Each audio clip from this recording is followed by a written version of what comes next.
Okay, guys, I was thinking, who is the best survivor? Inside of Forsaken? And after a few minutes thinking, I have the answer not only of the best, but also of the worst survivors and killers, starting off with Noob. He's the first character that we get when we start in the game, so he's supposed to not be that good, right? Well, no. Let me explain. This guy has 3 abilities, which are Bloxy Cola.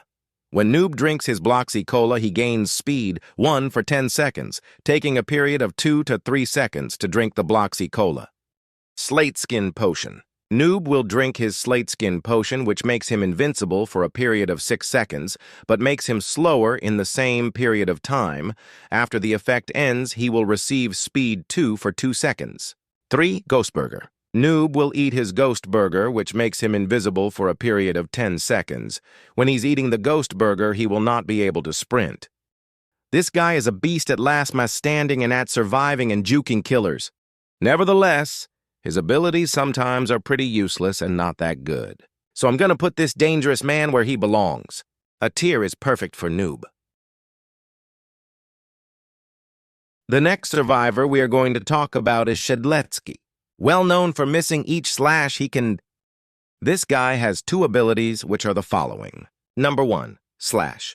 Shedletsky will slash forward, stunning the killer for a period of 3 seconds. When slashing, you will be a lot slower. Number 2, Fried Chicken. Shedletsky will eat his chicken, healing 5 HP and slowly regenerating 35 HP.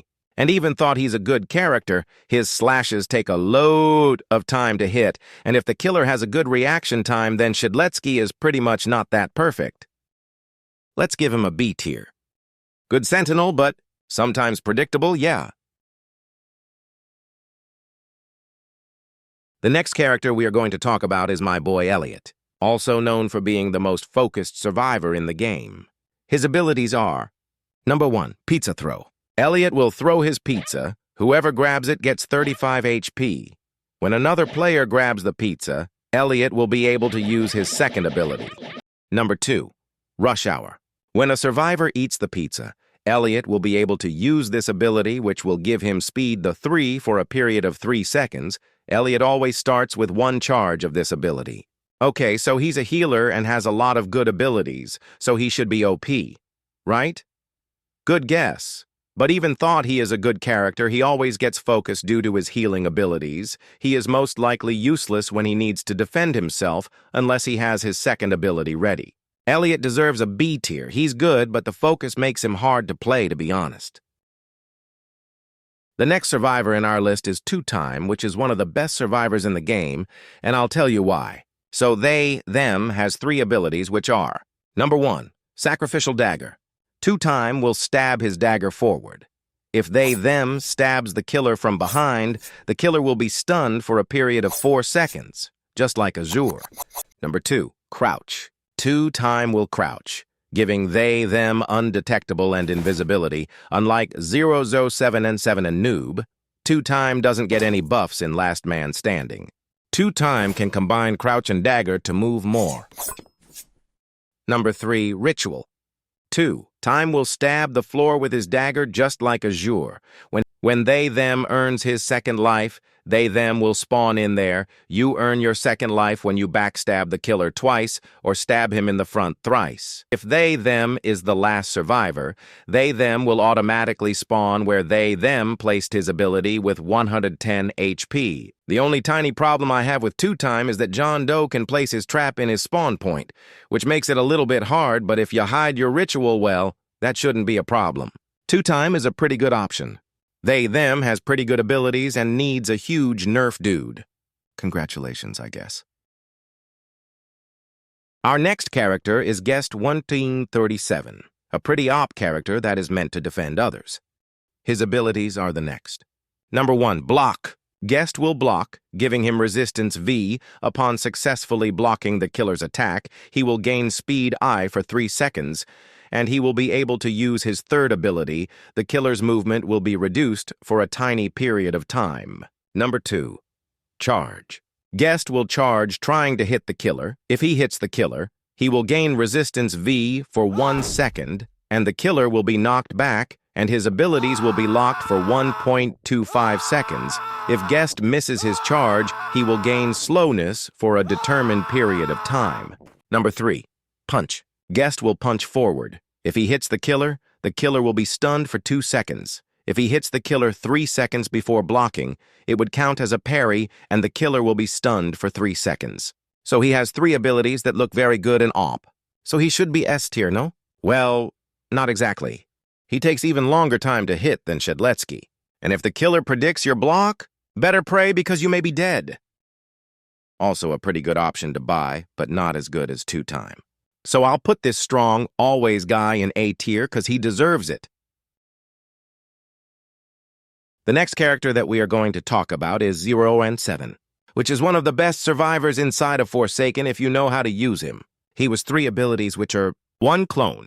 A clone of 07N7 will appear, giving the real 07N7 invisibility IV and undetectable 1 for a tiny period of time. If 07N7 touches the clone will die, and 07N7 will gain weakness 2 for 4 seconds. 2. Kulgi. 007N7 will open his cool GUI, staying in a place for 6 seconds before teleporting to the furthest survivor spawn location from him. If he gets a hit, the ability will stop. 2. Inject. 007N7 will open his cool GUI and select the way he wants his clone to move. There are 3 types of movement that 007N7 can select, which are aimless, the normal one, pathfind. He tracks the furthest survivor spawn point and goes there, and cursor. He follows wherever you are pointing. This character is almost perfect. The only problem I have is the clone being way too easy to see, but if you know how to properly use your clone, you'll be fine. Our next character is Builderman, the second best support in Forsaken. The reason of why he's so good is because of his abilities that are based on the engineer from Team Fortress 2. His abilities are 1. Sentry. Builderman will take 6 seconds to build a sentry. The sentry will follow the killer and shoot him, giving the killer slowness 2 for 2 seconds. The sentry will eventually be destroyed after 2 hits, or if Builderman builds another sentry. 2. Dispenser. Builderman will take 6 seconds to build the dispenser, which will heal 1 HP per second. The dispenser will be destroyed after 1 hit, or if Builderman builds another dispenser. What makes this character a good support are his abilities that are good at healing others and making the killer slower, which is cool. But unfortunately, he takes a lot of time to create his sentry or his dispenser. So if the killer sees you using the ability, Agent, he is a good option if you want to help. But he's not that good when you need to defend yourself. Solid B tier, good job. Taff is our next character. Many people say that Taff is the worst survivor in the game, but I have a different vision about him. So he got a buff in the Noli update, and now he's way better. He is also a support, and his abilities are 1. Tripwire. Taff will crouch, placing the tripwire in a place. You can control where you want to place the tripwire. If the killer steps on the tripwire, he will gain slowness 2 for 4 seconds, and any survivor within 100 studs will be able to see the killer's aura. 2. Subspace Trip Mine. Taff will throw his subspace trip mine. If a killer is nearby the subspace trip mine, it will explode, giving the killer subspaced, basically blinding him, and helpless for 5 seconds. If the killer hits the trip mine, the effects will be reduced. Now this guy is a very good option. He has 100 HP since the Friday the 13th update dropped, and is very good at last man standing if you place your traps before the last man standing starts. But many people think that he's useless. He deserves a B tier because he's not that good, nor the worst survivor.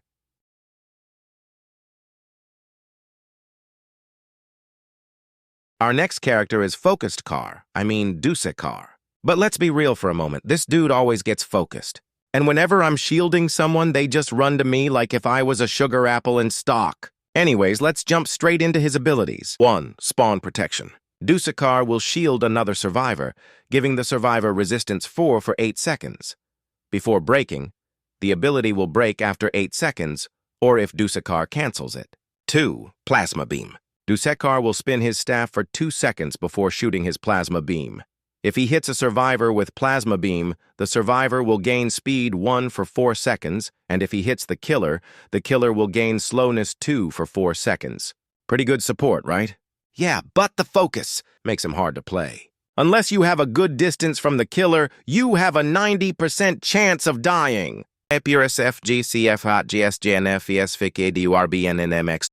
Sue, he is not that bad. Actually, he's good, but the focus, dang! Sorry, Dusakar, you deserved better.